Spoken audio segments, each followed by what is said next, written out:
Grand rising, grand rising. Good morning to you. Good morning. It's a wonderful day. I'm out here walking, trying to get my exercise. And the storm has passed.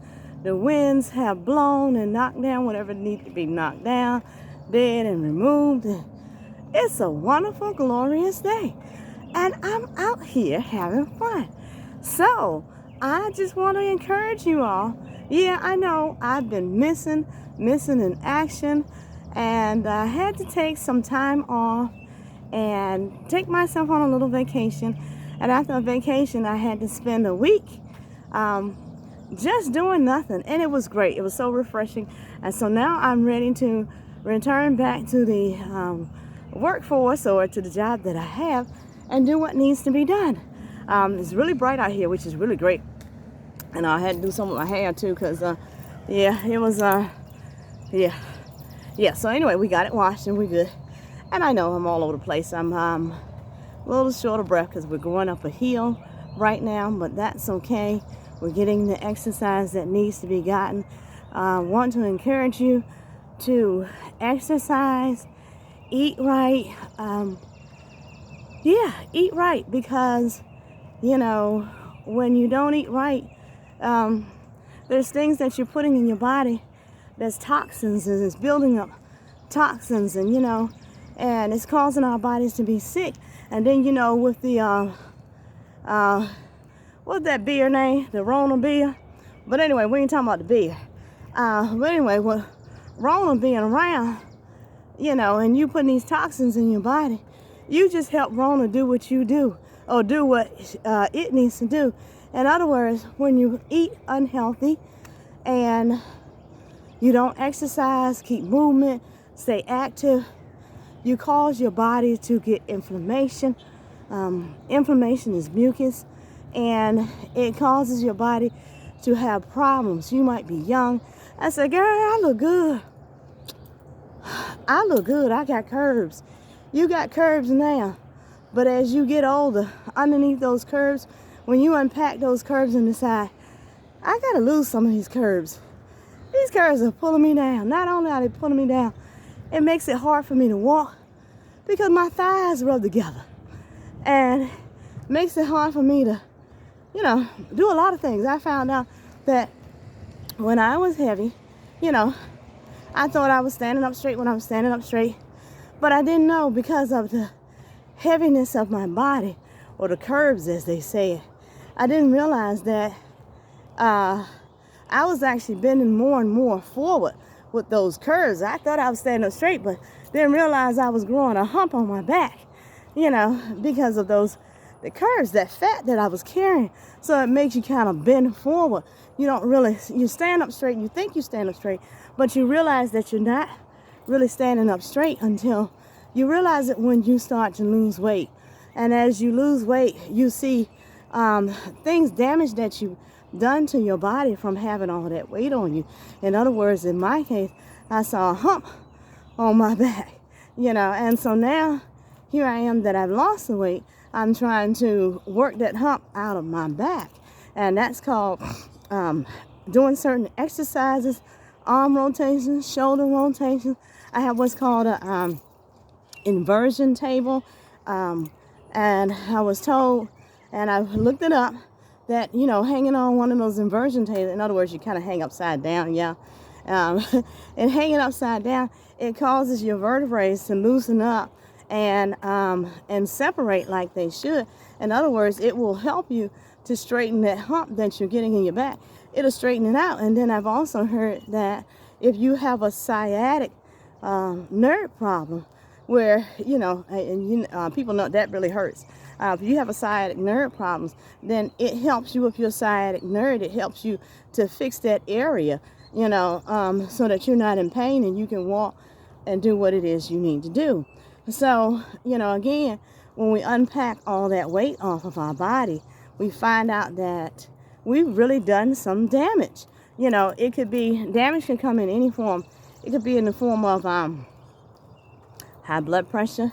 It could be in the form of your knees. You wore them down to the point where it's bone against bone and there's no cartilage you know, and it's just that bone rubbing, and then you find out, oh, I lost the weight, why I need a new knee? Because when you were carrying all that weight, you was breaking down that knee that you had. And all. So, I mean, there's so many things. So, yeah, I encourage you all, you know, to exercise, you know. And when I look back throughout my years, I started out small, and then with the first child, I thought, I can eat anything I want. This weight can fall off. It didn't. And so I had to work to get the weight off. And then once I got the weight off, then, you know, we were pregnant with our second child. And so, yeah. And then after that, after having her, I already knew from having the first one that I needed to work the weight off. So after having my second child, you know, it was simple. Don't eat that much. Don't gain that much while you're pregnant. And just gain enough for the baby. You know, eat for you and the baby. Eat for the baby. You know, and then after that, I made sure that I worked hard to lose the weight, you know. But as time went on, you know, going to like nursing school and whatever, you know, you find yourself eating while you study. So those of you that are going to school, be careful, because you find yourself doing a lot of eating while you're studying. And while you're eating, you're packing on those pounds. And one day you open your eyes, you wake up and you look at yourself and you say, wait a minute, how I get like this? Well, why am I, there's something wrong here. I ain't ate that much. But you don't realize that you're sitting, you're eating, you're studying, and you're packing the pounds on. So be careful, because I can only speak from experience. I did that myself. And so then I had to work it off. But, you know, life happens, and, you know, things happen where you can't get out and exercise, or you're busy. You know, like as a mother, it's hard, because it's really hard because you're working. And when you finish work, you got to come home and put on your mommy clothes, and you got to be mommy, and you got to cook dinner, and, you know, get the kids together and do homework, and, you know, get all that stuff together. And by the time you do all that, it's time to get the kids a bath, you know, give yourself a, you know, get the kids a bath, get the kids a bath and put them to bed. And then when it's your time, you're exhausted. So you sure ain't thinking about working out.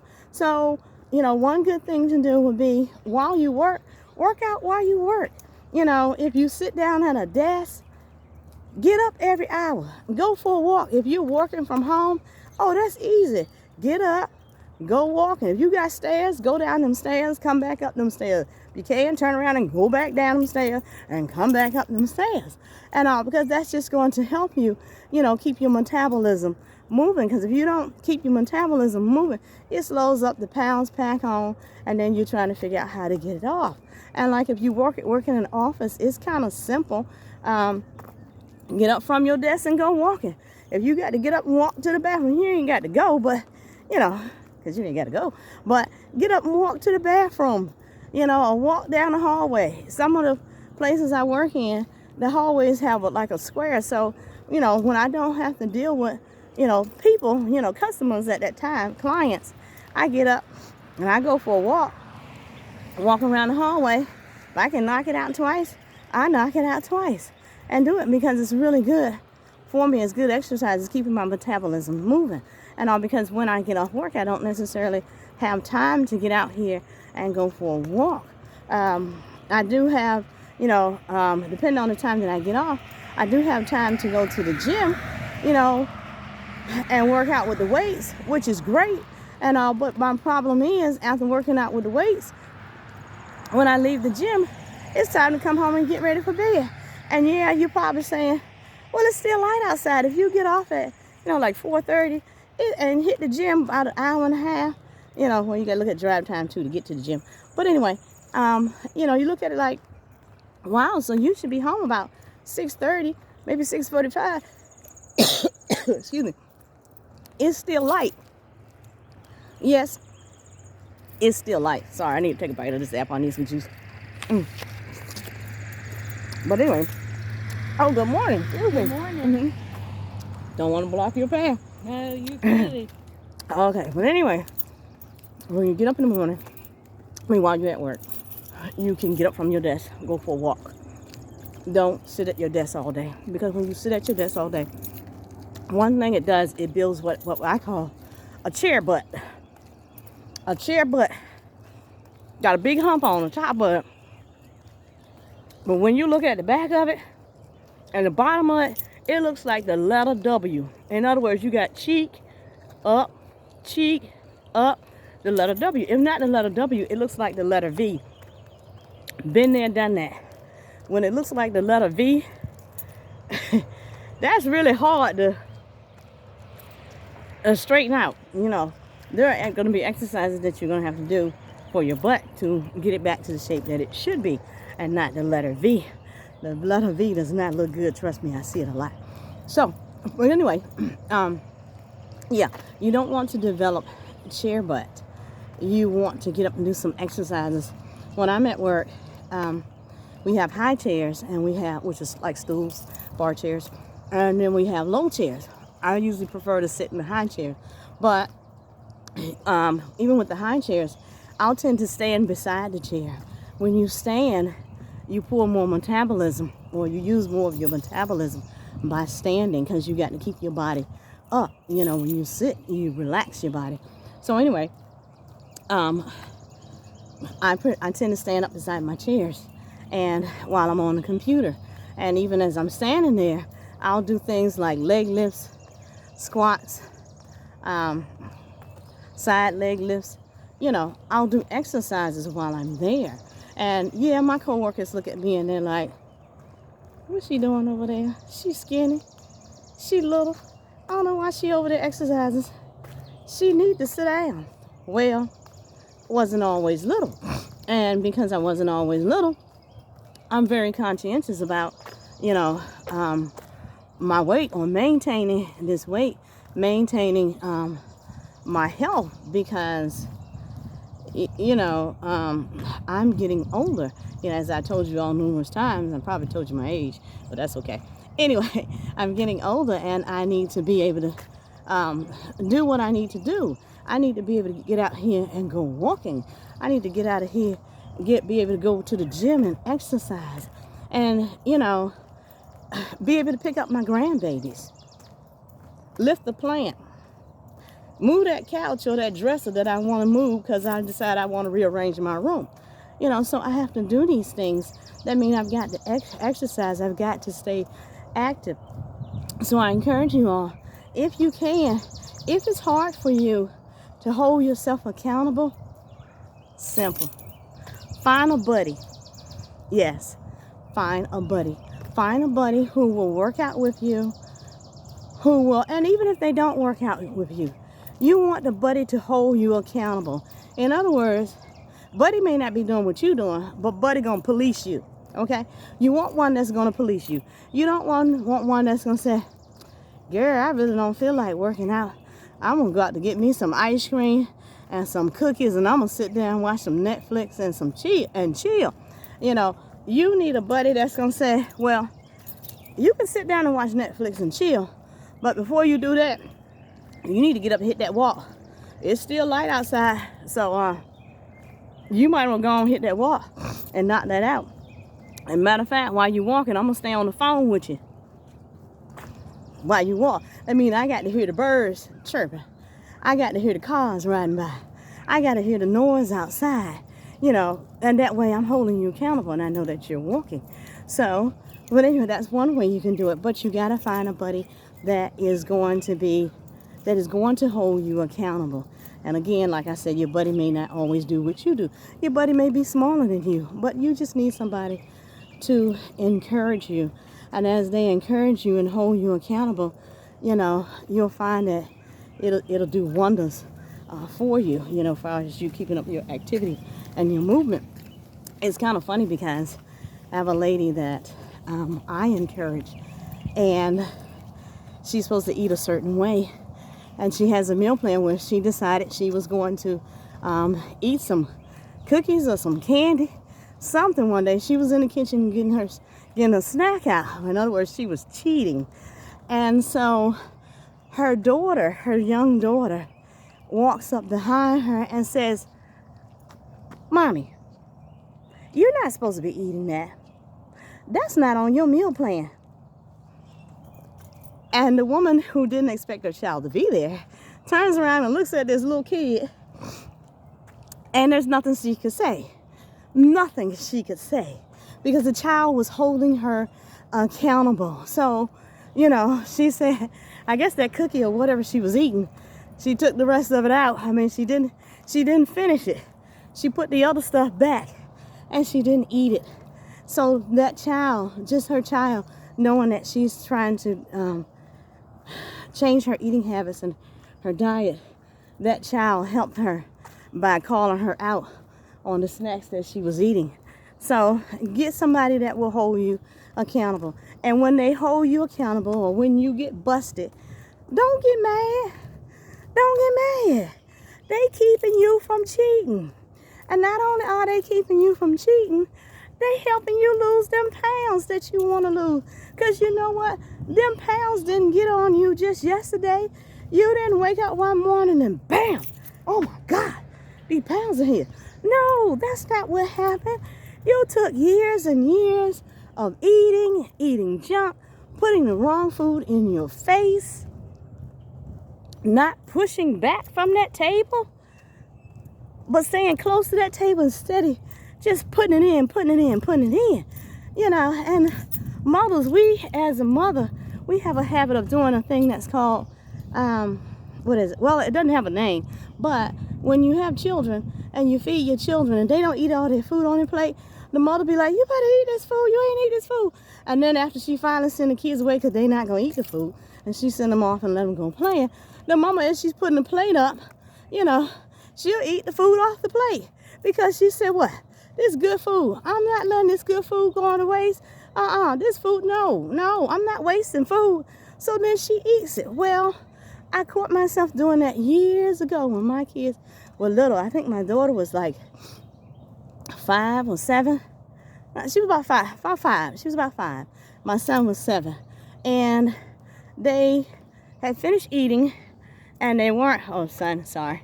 I'm kind of like in the dark. Anyway, they had finished eating, and in finishing eating, he finished his plate, but she didn't finish everything she was eating. And I knew she wasn't going to really eat that much, because when a small child eats small child normally eats one good meal a day, and then the rest of the meals they kind of, waste them, or they just snack all day, but they eat one good meal a day. And so she had already eaten her one good meal, which means she was wasting this plate of food, which wasn't a lot. It was just a little bit, but she was going to waste it.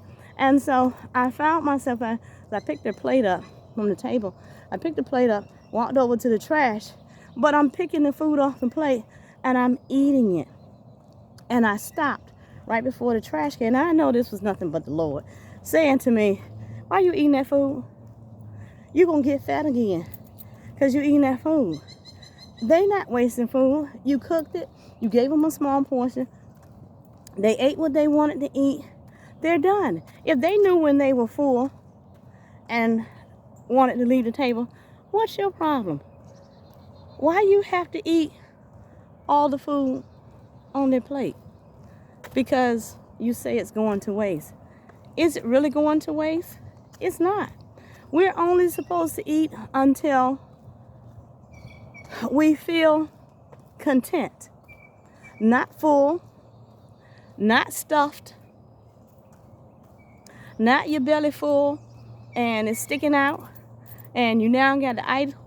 You got the itis and you can go lay down and take a nap. No, that's not the way. I just kind of turn this. That's not the way. Hold on.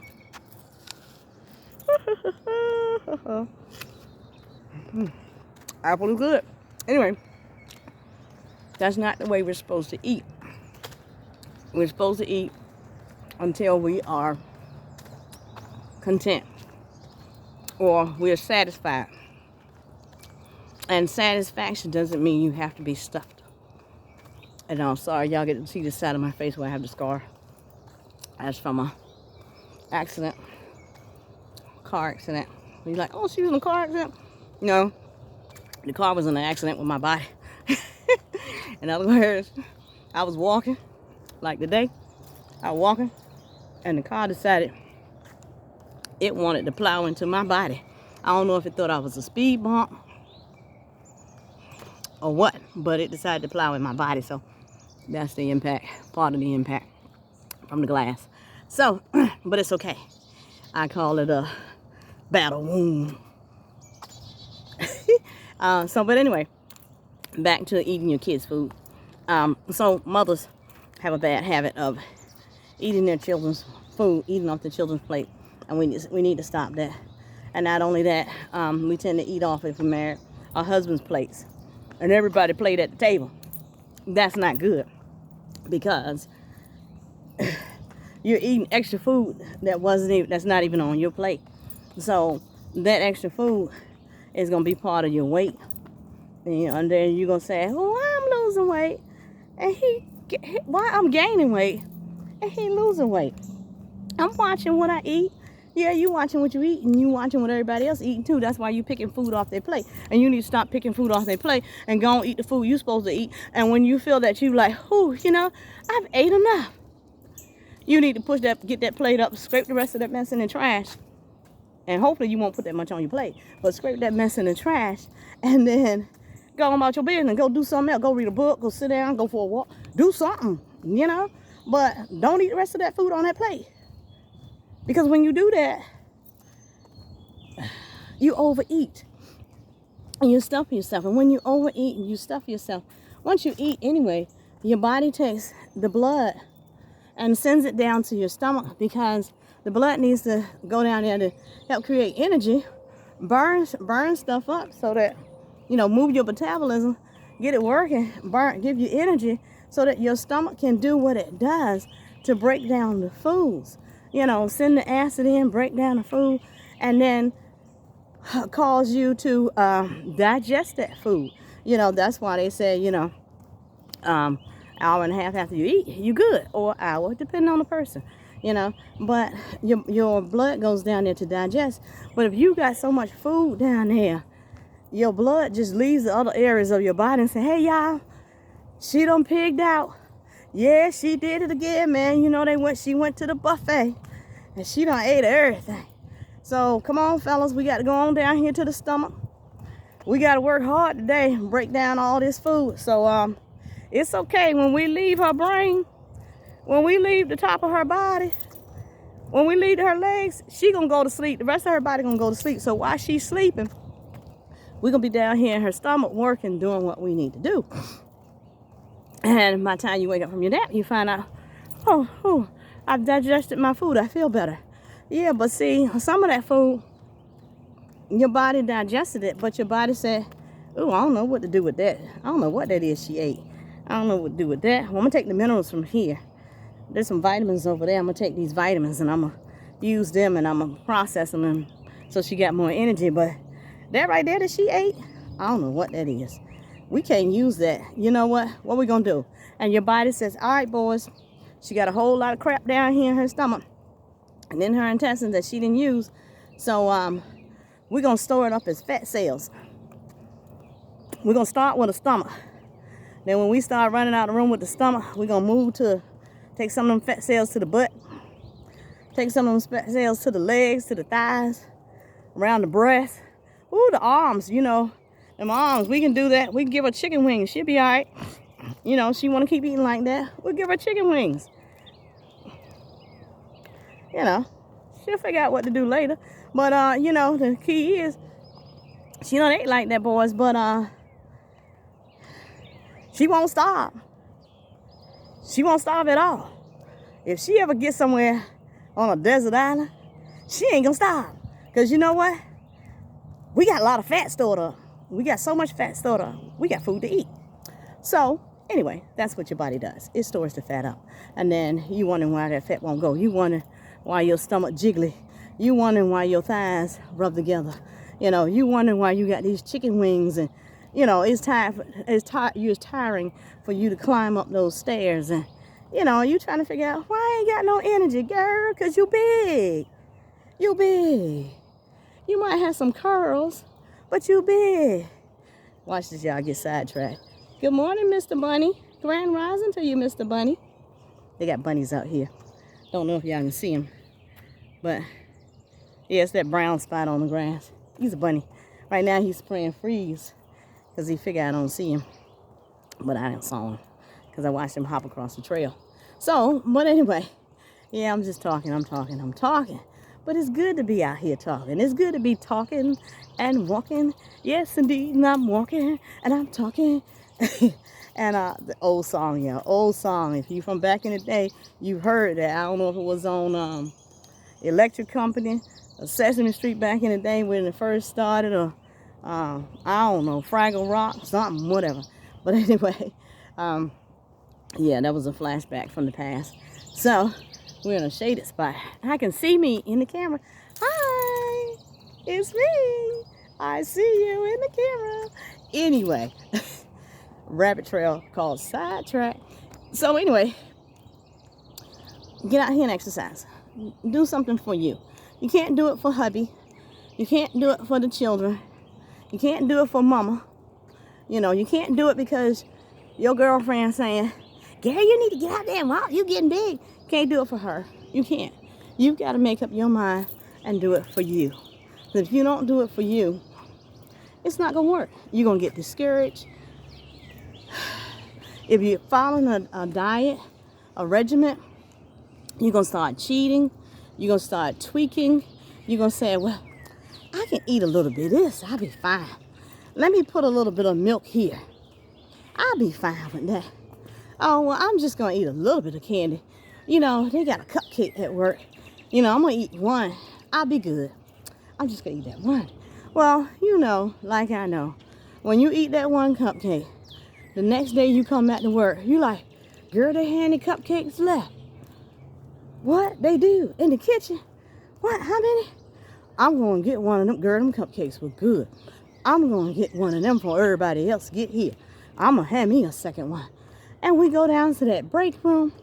We get that cupcake out and take it back to our office or our desk. Another little bunny. Good morning, little bunny. We take it back to our desk. And then as the day go on, we eat that cupcake. And then after we've eaten that cupcake or drinking that soda, we're sitting there feeling guilty, saying, you know, I shouldn't have did that. I need to get up and walk. I'm going to try and do better.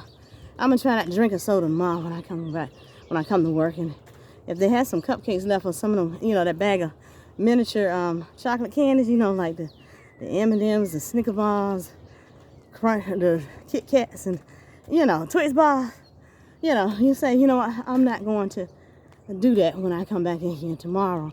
You know, so one thing I learned to do, because at one point I really liked eating Snickers bars when we got to make an adjustment here. I really liked eating Snickers bars. And so what I did, oh, that's a lot better. What I did was I would take a Snickers bar, I'd buy a Snickers bar and put it in my drawer at work. And I would challenge myself to see how long I could leave the Snickers bar in my drawer without eating it. So the first day may have been a few hours and I ate the Snickers bar. The next day, let's try a little longer. So it got to the point whereas not only would I put a Snickers bar in my desk, but I would put a honey bun. I would put a honey bun in my desk drawer also because I like that too. And I would see how long, you know, I'd be like, oh, I want something sweet to eat. You know, that's just your mind playing with you. It'd be playing with you. And so I'd say, I want something sweet to eat. And I'd be like, let me see how much change I got. Count my change. In the process of counting my change, I hear, look in your drawer. So I'd open up my desk drawer. Hey, there's a Snickers bar. There's also a honey bun. Oh, shucks. I don't need to go downstairs. There's a Snickers bar and a honey bun in my drawer. All right, well, I don't feel like that right now. And I shut the drawer. I was proud of myself when I figured out that I was able to go a whole day, 2 days, 3 days, a week, and that same Snickers bar and honey bun is in my drawer. to the point whereas eventually I would eat it, or 9 times out of 10 I'd give it away to somebody else, because somebody else would say, girl, I want something to eat, I'm hungry, it's almost lunchtime, but I want something to eat, I think I'm gonna go. And I said, girl, I got a honey bun and a Snickers bar in my drawer, you want it? Of course they gonna say yeah. So I give it to them and I let them eat it. And then, yeah, eventually I'll go back to the store. I'll buy myself another honey bun or a Snickers bar, replace the one that I've given away, and put it in my drawer and let it sit again. So I got so good at doing it that after a while I decided, I don't need to buy this honey bun. I'm not even eating it. I don't need this Snickers bar. I'm not even eating it.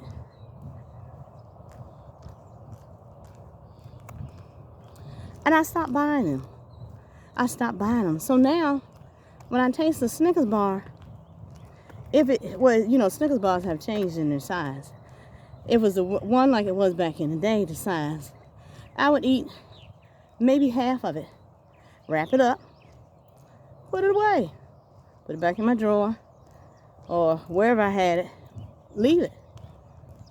Days go by, and I decide, oh, well, I got a piece of Snickers bar, I'm gonna eat this. So it's only half.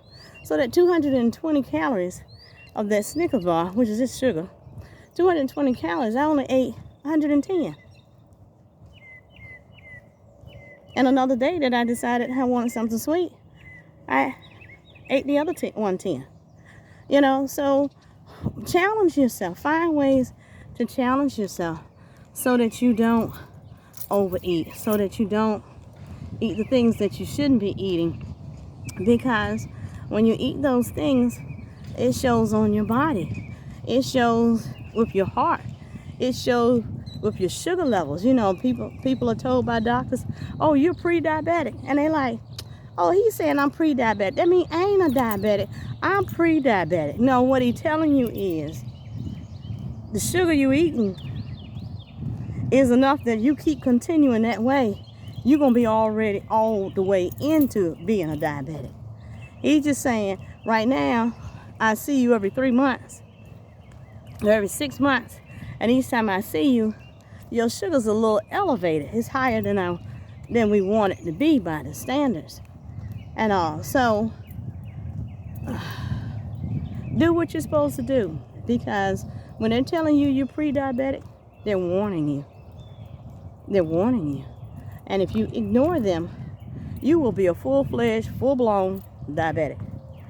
And it's sad because I've seen some patients lately, nice looking, and I'm gonna say men at that, because sometimes men don't really look after themselves the way a woman can. Well, some do, and some women do, and all. But for those that don't look after themselves, this one man come in with his wife. He's tall, not too heavy, about 220, but he's about 600 pounds. He's about 6 feet tall. Excuse me, not 600 pounds. He's about 220 pounds, but he's 6 foot tall. So the weight isn't bad on him. Well, he comes in, sits down. Okay, sir, why are you here? What's the reason for today's visit? And so the man can't even take off his own socks. His wife got up, and she about knee-high to a boll weevil. Well, she was real short. Anyway, the wife gets up, goes over to him, takes his shoes off, takes his socks off. He missing 2 toes.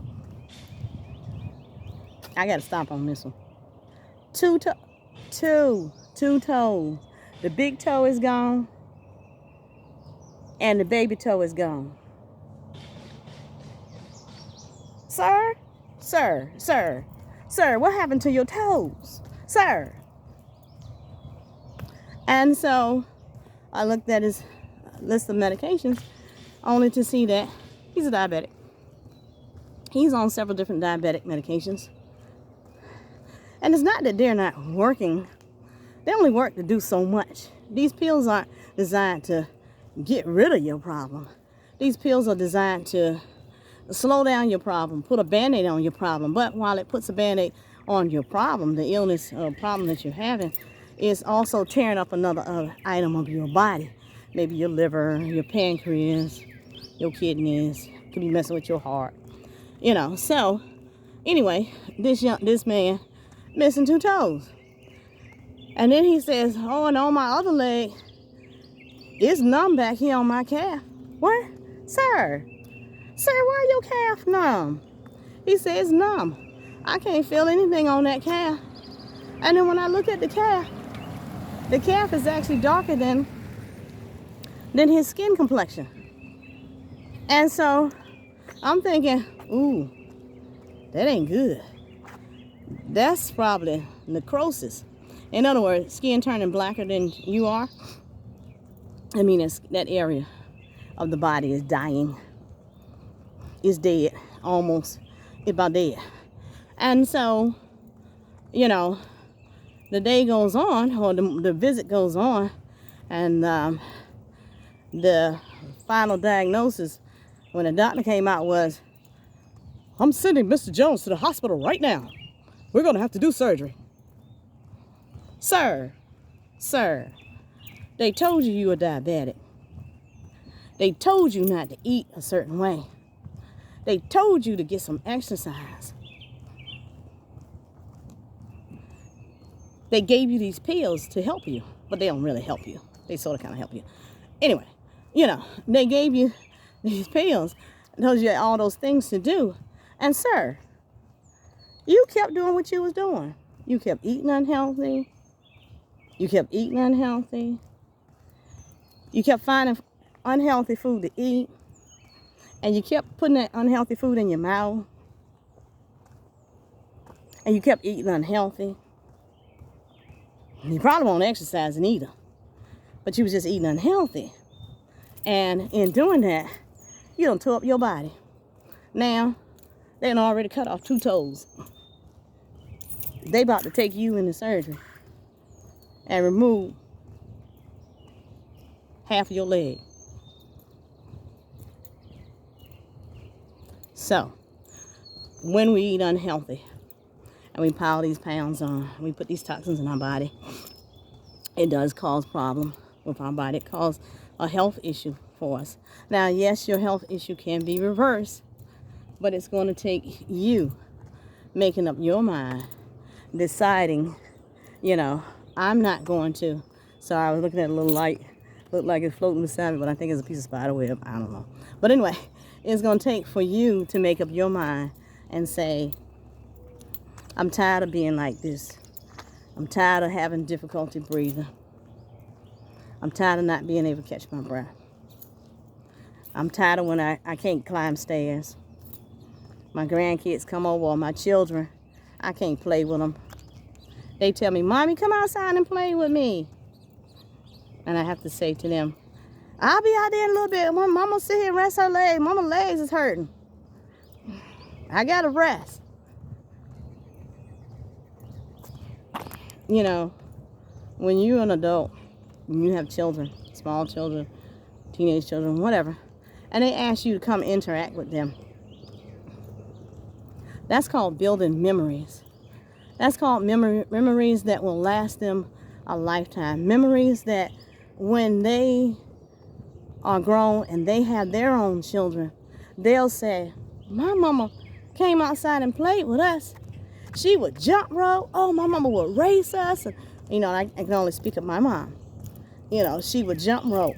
She did double dutch. We couldn't do it. We couldn't figure it out. We never figured it out. She has double dutch turning so she can double dutch. We only had the single because we just couldn't figure it out. But anyway, she would come outside in her 40s, in her 50s, and she would race. She would run. She would dust us. I mean, dust us. Even the fastest ones, she would dust us, leave us in the dust. She would play 2 square, hopscotch, ball and jacks, dodgeball. Oh, Lord, you didn't want her playing dodgeball because she was going to hurt you. When you got hit by that dodgeball, she was going to hit you. It wasn't gonna be a tap either. You were going down. So, but anyway, I remember how she got out and spent that time with us. And because she did that, when I got married and had kids, I decided to go outside with my son, with my daughter. My son loved to play hockey. At a young age, he loved to play hockey. We used to go watch ice hockey games. There was a hockey team called the Admirals. They were in Virginia. Hockey team called the Admirals. And we used to go to the matches. And so we brought my son, well, actually one of the players gave him a hockey stick. The player gave him his old hockey stick, which was in good condition. But it was, you know, the players get new hockey sticks, you know what I mean? And so he gave my son a hockey stick. And, you know, Brandon loved hockey. And he put on his rollerblades. That boy would get out there with that rubber puck and he would play hockey. And he was excellent at it. And I would go outside with him because he would say, Mom, I need somebody to act as a goalie. You know, we brought him a net, goalie net. And we would get out there. I would get out there with him and my daughter. And that young man would play hockey. I'd be the goalie. Bad idea. Wrong choice. Don't be the goalie if your son is a beast. Even at 7 years old. Don't be the goalie player if your son is a beast at 9 years old, at 10 years old, playing hockey with a rubber puck. You ever been hit by a rubber puck? I haven't. But trust me, when he hit that thing towards the goal net and I was standing there, oh, you better move out the way. That puck hits you, you might get a free ride to the hospital. It ain't a free ride, it's gonna cost you. But it's gonna seem like a free ride to the hospital.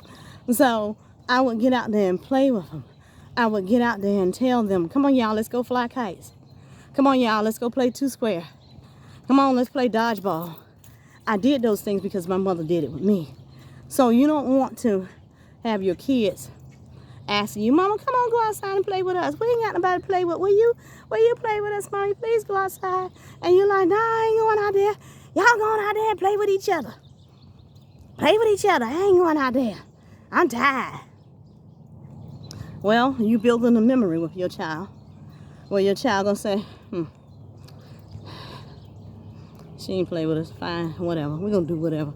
And then when they have children, and their kids say, Mommy, we're bored. Can you come outside and play with us?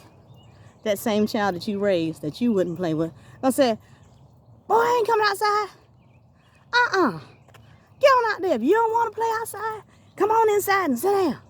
I ain't going outside. Have me out there running and sweating. You're building memories, lasting memories with your children. So keep yourself healthy for yourself. Do it for yourself so you can enjoy your children. You can enjoy your spouse. You know, because people have quite, special time with their spouses. Well, you want to be able to move. You don't want to say, well, I can't do that. I can't go there. Oh, no. I can't do that. No, I have my legs hurting. No. Learn, exercise. Eat healthy. Stay fit. That way you can do all the things that you need to do with your children, with your husband, on your job, for you as the main person, for you. Do what you need to do for you. I ain't finished this apple yet, y'all. I'll get there. Anyway, I just wanted to stop in and encourage you all. It is a beautiful day. Get outside. Do something. If you can't get outside, then sit inside and do some exercises. Lift your arms. Lift your legs. Walk in place. March in place. Do some squats. Bend down or stoop down. You shouldn't bend. Bend is bad for your back. Stoop down and pick up a can off the floor. Stand up. Stoop down, put a can back on the floor. Stand up. There are things that you can do to help your body. Because If you don't take care of your body is not going to take care of you. It's going to fail you. And I'm going to tell y'all, nursing homes, that ain't the way to go. That ain't the place to be as you get older. Yeah, you paying good money for mama to stay in there, or your kids paying good money for you to stay in, or you using your retirement, or your husband's disability, or whatever you got. You using that to stay in there, take care of you. But nursing homes ain't no joke. You don't get the care that you should get. You don't. You don't. When you're able to do for yourself and you live in a nursing home in assisted living, life is fine because you can do for yourself. But the moment you can't do for yourself, you are totally dependent upon somebody else to come in and help you to the bathroom. You're totally dependent upon somebody else to get up and cook your food. You're totally dependent upon somebody else to go do your grocery shopping. So the way that you pick out bananas ain't the way they pick out bananas. The way you buy your fruit firm and hard so that it can sit a couple days at the house before you eat it ain't the way they buy it, soft and mushy. And you wonder where this banana got brown spots on it and it just come from the store. Well, if you take care of yourself, keep yourself healthy, you won't have to go in these nursing homes. Matter of fact, it'll mean you keep yourself healthy. That's less visit to these doctors. Nothing against doctors. They go to school to do what they do. They get paid well to do what they do. But if you keep yourself healthy, you won't have to go and see these doctors. You won't have to go and, when they ask you, how you doing, Miss Jones? Everything doing okay? You won't have to sit there and tell them, the other day I felt a sharp shooting pain shoot up my leg to my hip, and I screamed out, Doc. My feet, I'm getting tingling and numbness on my feet. You won't have to say, I was trying to climb the stairs and my heart just got to beating so fast I had to stop. I had to sit down. I had to lay down. If you take care of yourself, eat the right foods, and if you can, grow your own garden. Grow your own vegetables, your own fruit. Excuse me, I had to sneeze. Anyway, grow your own fruits and vegetables. You'll find that the food you buy tastes different from the food you grow in your garden. The food that's in your garden is fresher, it's healthier. It has not been sprayed with a chemical and stuck in a 18-wheeler to drive miles and miles across the country to get to the store. And once it gets to the store, it goes in the cooler.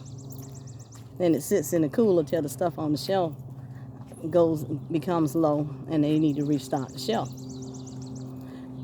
So grow your own fruits and vegetables. Make a garden. You may not have a yard, but that's okay. You can go buy some pots and some dirt. Get some seeds, put the seeds in there, and grow your fruits and vegetables. Years ago, I had a garden after my daughter and her husband had got married, and I had a garden. And my son-in-law said, Mom, the food in your garden, it don't taste like the stuff we get at the store. I said, it don't? He said, no, Mom, it tastes so much better than the stuff we get at the store. That's why I'm now eating vegetables. Y'all, when my daughter got married, her husband did not eat vegetables. He wasn't forced to eat vegetables. If he ate vegetables, it's because it was in the soup. So he didn't eat vegetables. And to hear him say, the vegetables that you're growing in your garden taste better than the ones at the store. That made me feel good to know that I was doing something good. Not only was I feeding myself healthy food, but I was feeding my family, my daughter and her husband, and the baby that they just had. I was feeding them healthy food.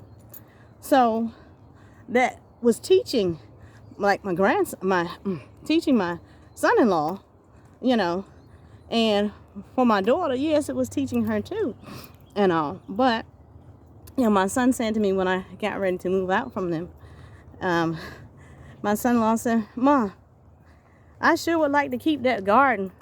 I said, "Son, you can." He said, "Well,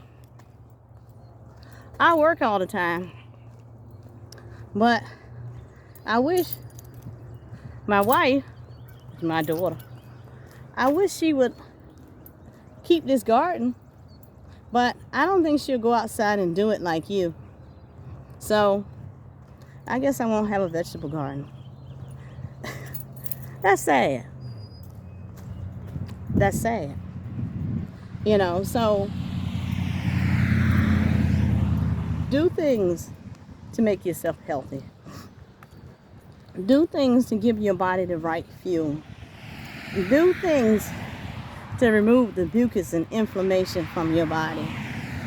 All sicknesses and disease comes from mucus.